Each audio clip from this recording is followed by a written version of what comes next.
Saudara, tim panitia khusus daerah pemilihan 1 menemukan proyek bermasalah. Sebanyak 3 proyek dinilai Dewan tidak tepat sasaran dan diduga pemborosan. Berikut informasi selengkapnya. 3 proyek tersebut masing-masing pembangunan gedung kantor lanjutan Dinas Syariat Islam, Yayasan Pembinaan Anak Cacat Dinas Pendidikan Aceh, dan pengerjaan automatic pestisida meter Dinas Pangan Aceh. Hal tersebut terungkap saat tim Pansus DPR Aceh tahun 2019 kunjungan kerja ke daerah pemilihan Dapil 1 di Banda Aceh kemarin.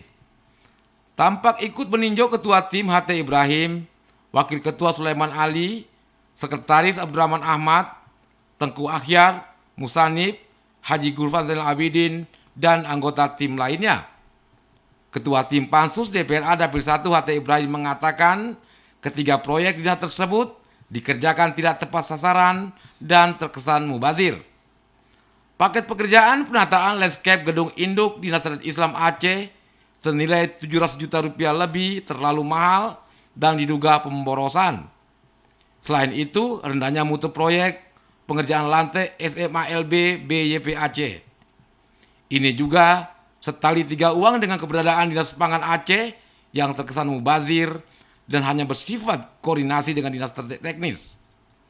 HT Ibrahim meminta dinas ini membawai penyuluh sekaligus menggodok kanun tentang pangan yang menjadi urusan wajib, tidak hanya pencegahan rawan pangan, tapi menjamin ketersediaan pangan dan pembangunan kawasan rumah pangan lestari.